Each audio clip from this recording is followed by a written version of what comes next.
What's going on, YouTube? Today we are at the Mob Museum for an exclusive look around the museum. If you haven't been to the Mob Museum, it's in downtown Las Vegas, right off of Fremont Street. They recommend you start on the third floor, so I'm taking the elevator up to the third floor. And I think I did go to the left when I got off the elevator. You should go to the right and circle around. So this will be a little bit in reverse order. But let's hop into it. This is a letter from Mo Daltz, talking about how he was proud to serve. This hallway is just littered with different artifacts. In fact, this whole museum, it's very, very full of history, a lot of letters, a lot of pictures, a lot of writing for you to read and learn about the history. This right here is the electric chair named Sing Sing, and I believe it was used in, I can't remember the state. I'm trying to read the sign as I do this voiceover. Oh yeah, it was New York. It killed this mobster right here, as well as hundreds of others. It's a very infamous electric chair. That's a replica of it. And then we go over here and we get to look at some of the other letters. One of these things is, I believe, a presidential letter. This is a one poster of a couple mobsters.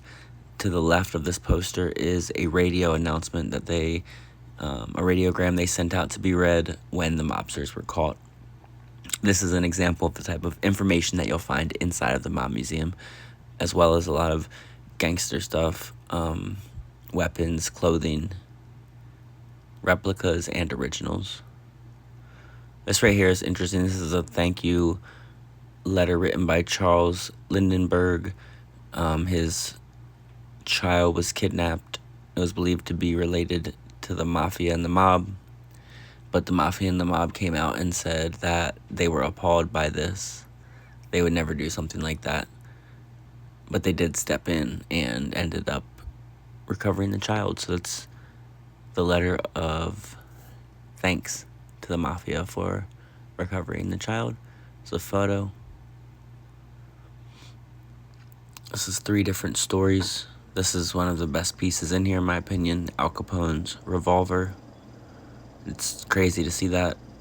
Obviously, he probably had many, but there's one of them. And it really makes you think, what type of crimes or violence or who looked down the barrel of this revolver throughout the years when Al Capone himself wielded this weapon. So then you move on, and this area right here is like gangbusters related toys, when there started to be kind of this campaign to get the public on board with like more police work and looking at the mafia and the mobsters as bad people. These are some replicas of the weapons that were used at the time, the Tommy gun and different things like that. Some clothing as well. That Tommy gun is something serious. That drum is insane. And then we will move on to the next area. This is crazy coming up. They do have a listening thing, so you can listen in. That was an example of one where you can stop and listen to the narration of what's going on. This area right here shows different bullets from different mob members that were, I'm assuming, either shot and killed or just shot and wounded. But these are the recovered bullets with the autopsy reports, and this is kind of crazy.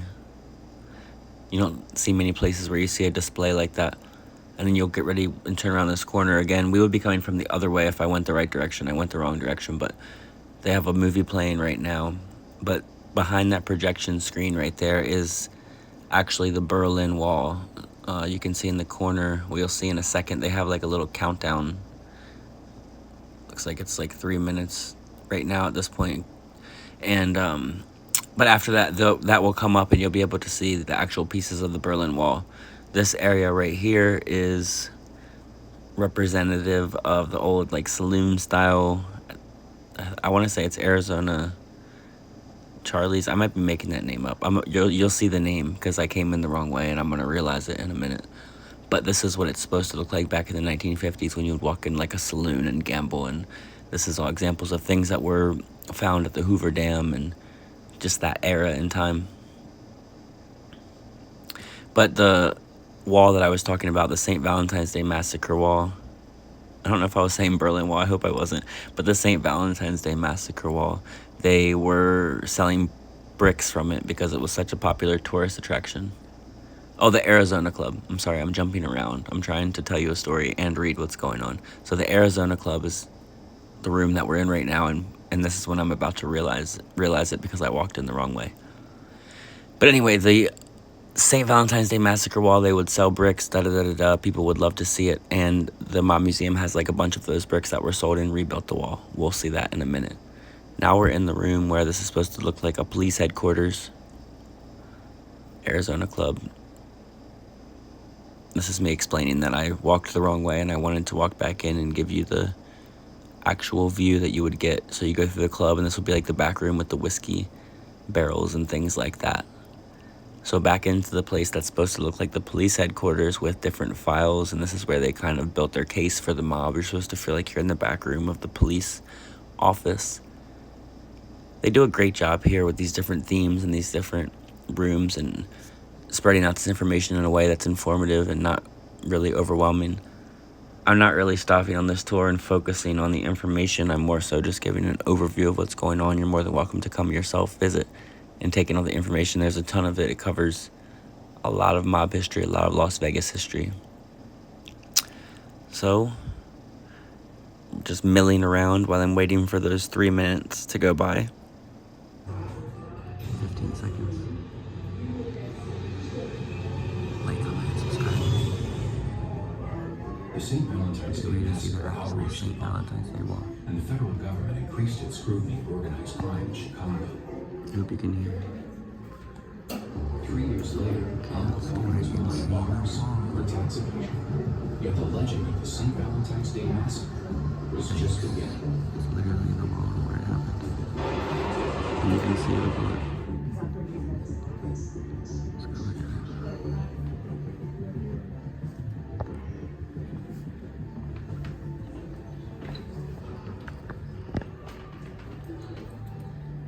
St. Valentine's Day Massacre became so infamous around the country that even the warehouse where it happened became a tourist attraction.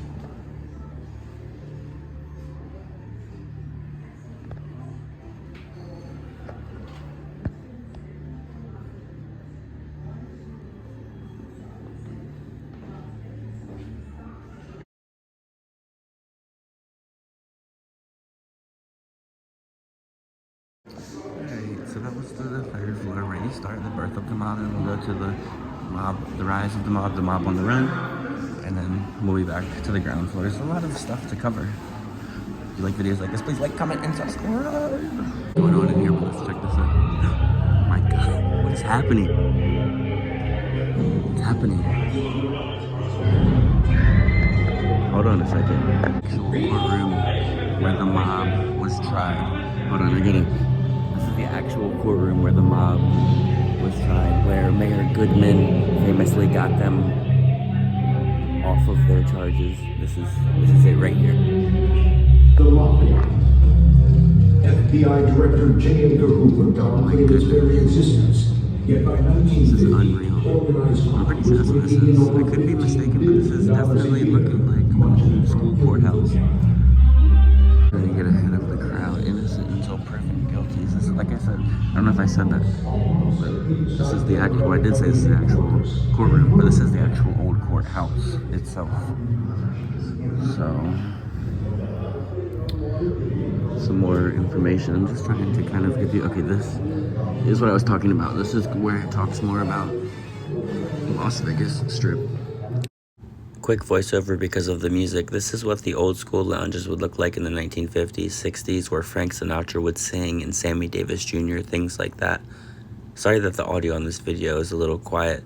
There's a lot of people and I was talking a little bit softly. But anyway, thank you for watching. Alright, we're in the money room.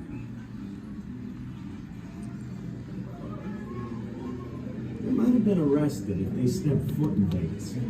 But that didn't stop them from Get getting some more information about the mob. They talk about how they were skimming the mob partners in crime, the skim at the Tropicana, the skim at the Stardust, the skim at the Flamingo. Pretty much everywhere you turned around, the skim. was happening. The mob was getting their money.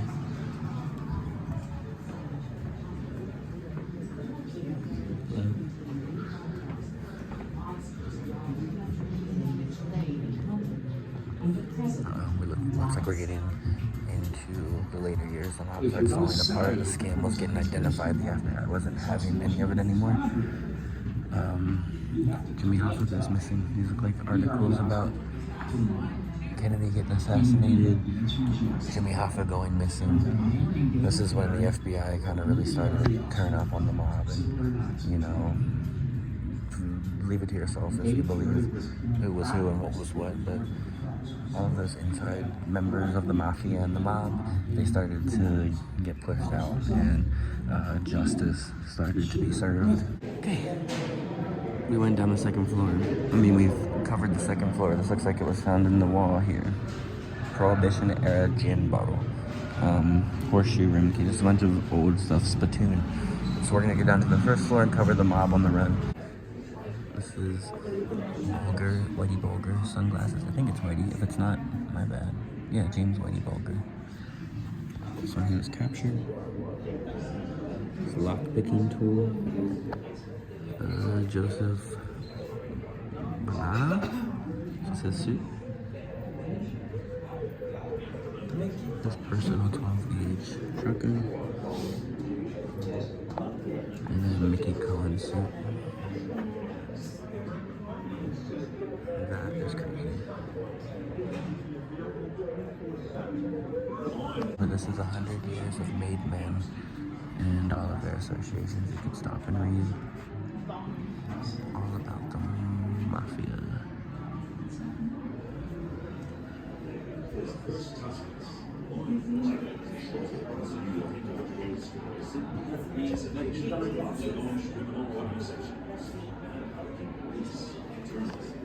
Anthony's Palazzo.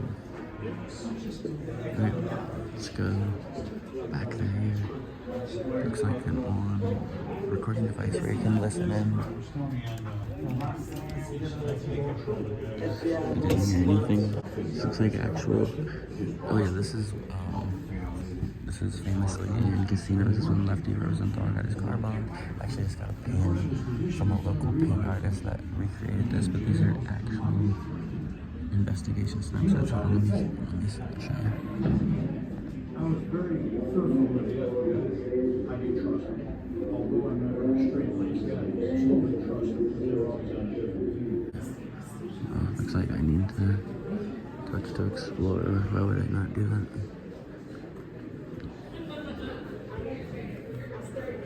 Oh, okay. Let's see this. Drug trafficking. So you can learn about different crime. Okay, look at that crazy purse.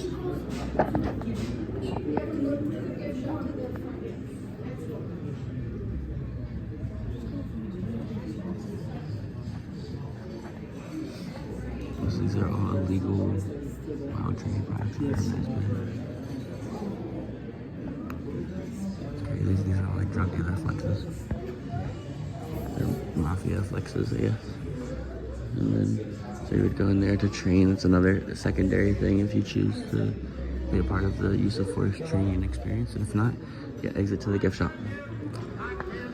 So that was a quick tour of the Mob Museum. If you enjoyed this video, please like, comment, and subscribe. We have great merch, great things you can learn, lots of video content, lots of cool stuff. Until next time, peace. Wrapping up this awesome experience at the Mob Museum, we have a Las Vegas sunset. You can see the lights coming on the old courthouse, now the Mob Museum. And I wanted to show you can actually win the 1977 Cadillac DeVille that Walter White drove. Here is the Cadillac.